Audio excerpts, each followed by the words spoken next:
quiere saber sobre el fenómeno OVNI y ahora agradecemos, muy sinceramente, la presencia de Luis Burgos, presidente de la Fundación Argentina de Omnilogía, quien se encuentra acompañándonos. ¿Desde cuándo existe la Sociedad Argentina? La Fundación Argentina de Omnilogía se creó el 28 de diciembre del año 84 en la ciudad de La Plata.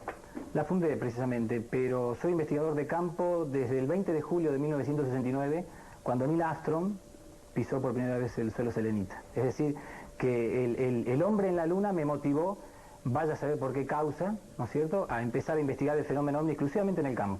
Hola Luis, ¿qué puede decirnos de la aparición del OVNI en San Luis el 4 de febrero de 1978 en la Florida?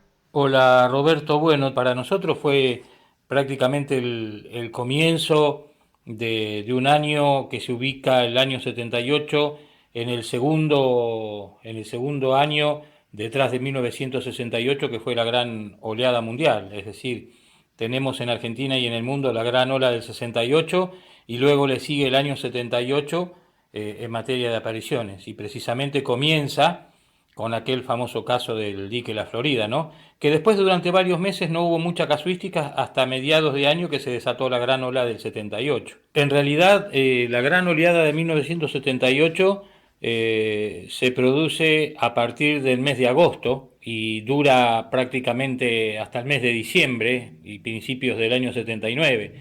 Y quizás el indicio haya sido ese, ¿no?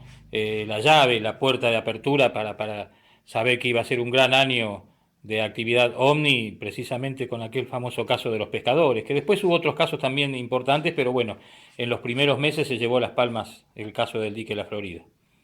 ¿Qué rasgos pueden identificar una persona cuando miente a la hora de contar hechos de avistamientos? Respecto a saber si una persona miente o no, los rasgos es muy difícil, hay que estar mucho tiempo, muchas horas con el testigo. Nosotros generalmente, bueno, hay una guía de encuesta, es como uno cuando quiere hacer pisar el palito al otro, ¿no? Diciéndole preguntas con trampa, pero después lo bueno son las reinvestigaciones, meses o años o décadas después, incluso volver a charlar con los testigos y ver si cuentan lo mismo que contó en otra hora. Yo siempre digo que aquel que vio un ovni, si el color fue rojo, a los 30 años no lo va a variar al azul, sigue siendo rojo, es un evento que se lo tiene prácticamente metido dentro del cerebro. Esa es una gran data para ver si el relato que hicieron los testigos del dique La Florida ya por el 78 es el mismo luego de tanto tiempo. Eso sería fundamental, ¿no?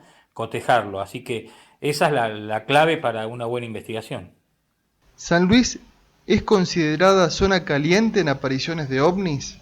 Bueno, estadísticamente te digo que no. Tampoco a San Luis se caracterizó por tener mucha cantidad de ufólogos. Entonces también va en desmedro, ¿no? A mayor cantidad de ufólogos, de gente recabando informes, mayor probabilidad de recolectar casos. Pero estadísticamente no, San Luis no está a la altura de otras provincias, ni San Luis ni San Juan.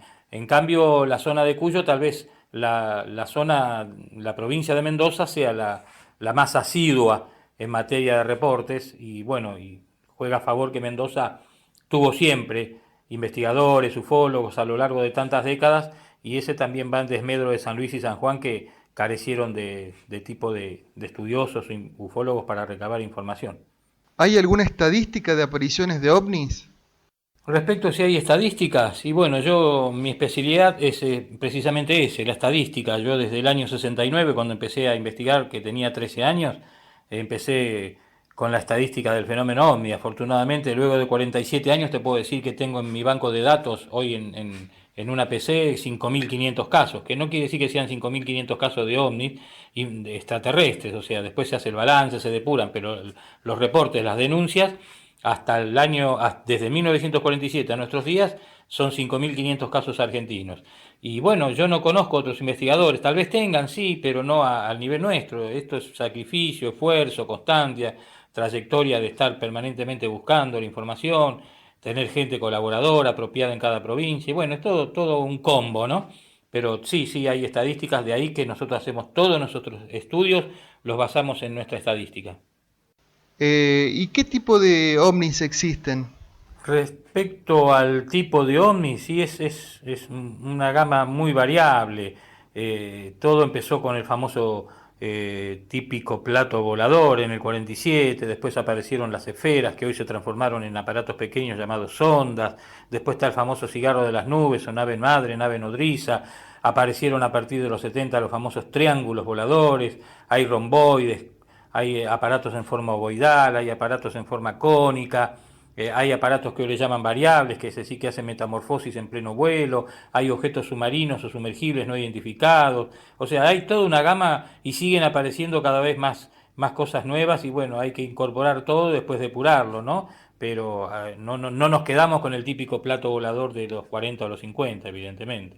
¿Por qué se lo suele ver en zonas serranas o diques? ¿Hay alguna explicación para eso? Se lo suele ver en zonas serranas o descampadas porque eminentemente el fenómeno actúa de esa manera. Es un 80% rural y un 20% urbano. Eso no implica que haya casos en las grandes capitales de las provincias argentinas, pero es a pesar de que hay tanta actividad ovni, se manifiesta permanentemente en el campo ya desde los comienzos y en una franja horaria nocturna también. Y bueno, los diques es otra explicación, porque el fenómeno está asociado al agua, el fenómeno busca el agua, sea un dique, un arroyuelo, una laguna, un tanque australiano, una pileta de natación, no es necesario ni siquiera un río enorme como el Río de la Plata o un mar como el mar Argentino o el Océano Atlántico.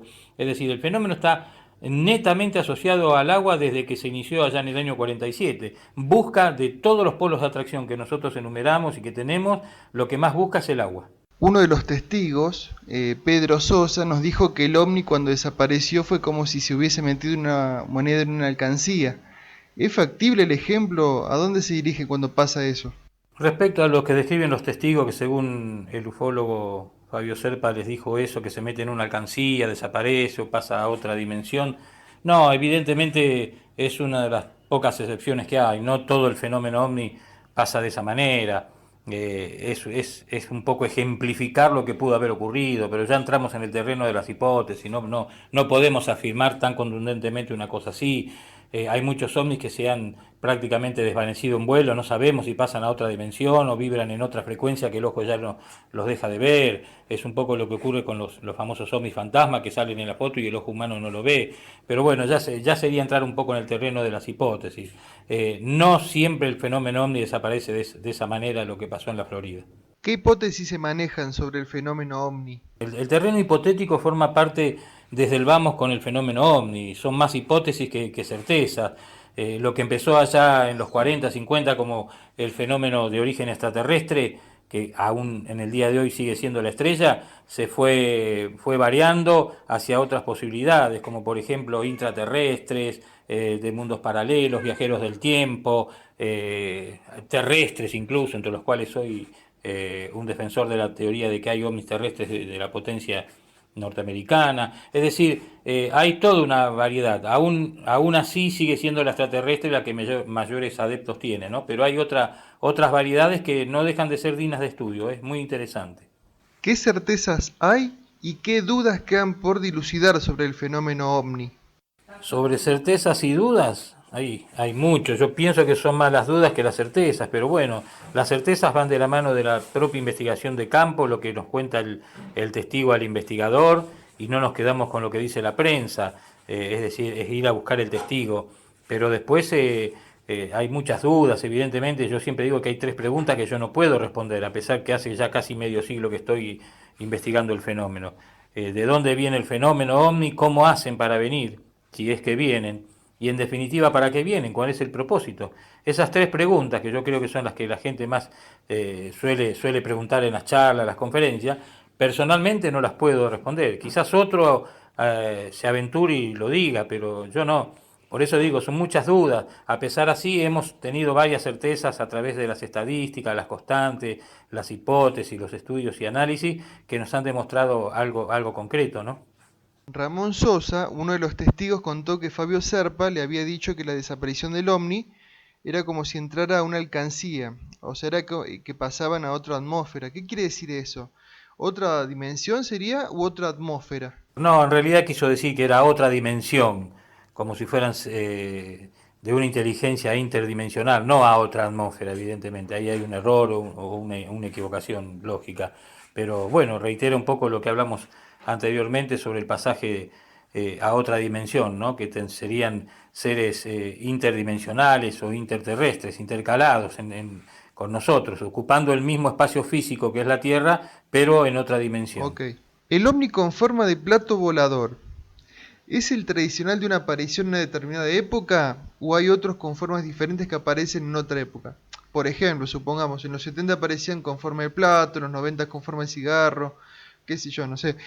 ¿O es indistinto a eso? No, es relativo. El típico plato, si bien hay un retroceso de esas apariciones, sigue apareciendo, no con la frecuencia de los 40, 50 y 60. La nave cigarro también hay otro retroceso, no tenemos muchas denuncias en las últimas décadas de nave cigarro, cigarro de las nubes o habanos, como se le llamaba.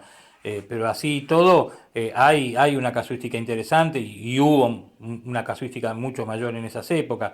Y ahora hay naves de todo tipo. Lo que más tenemos en las últimas décadas son las famosas sondas, pequeños aparatitos, esferas en forma de bastoncito, triángulos chiquititos o pequeños platitos que siguen a los automovilistas en las rutas, salen de las mangas de los ganados, de un arroyuelo, debajo de un puente, de una arboleda. Son sondas exploradoras, como le llamamos en investigación. Eso hay muchísimo en los últimos años, cosa que allá por los 40 y 50 no había tanta casuística de este tipo de nave. Muy bien.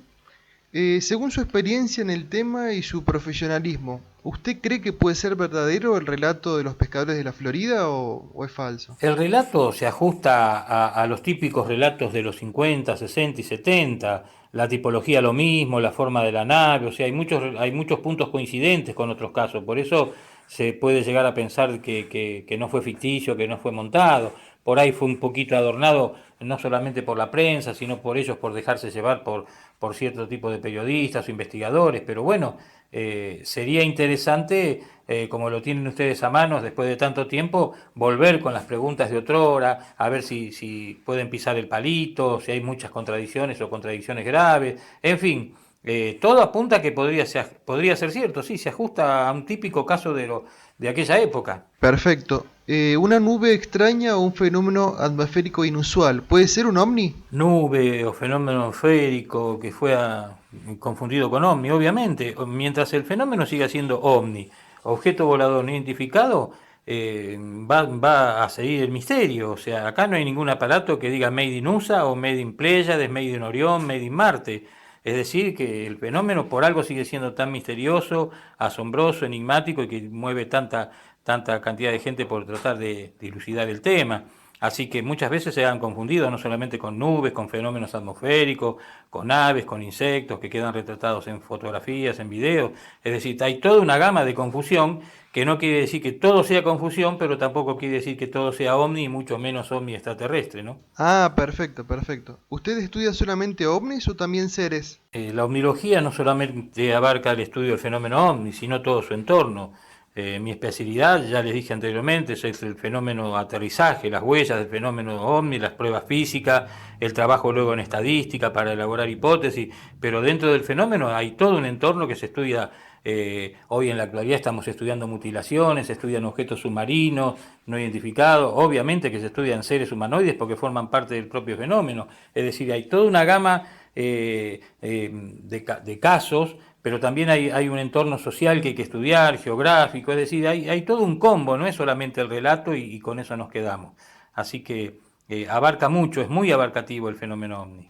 Muy bien, y para finalizar, los testigos de ese entonces describieron que descendió un ser alto, rubio, con escafandra, un traje muy brillante y que, bueno, les tendió las manos como en un gesto de darles algo, que era como de amistad. ¿Esta descripción coincide con lo que en la clasificación de seres se los define como nórdicos o humanoides? Sí, lo que describen los testigos de ese tipo de ser. Es la tipología típica de la número 3, como nosotros le llamamos. Está la 1 los diminutos, la 2 los medianos y la 3 los altos. Pueden ser con escafandra, sin escafandra, lo que los diferencia es la altura, también rubios de una raza de apariencia nórdica o aria. Pero bueno, es la típica morfología humanoide de los años 60. Hoy es muy difícil que aparezca ese tipo de seres.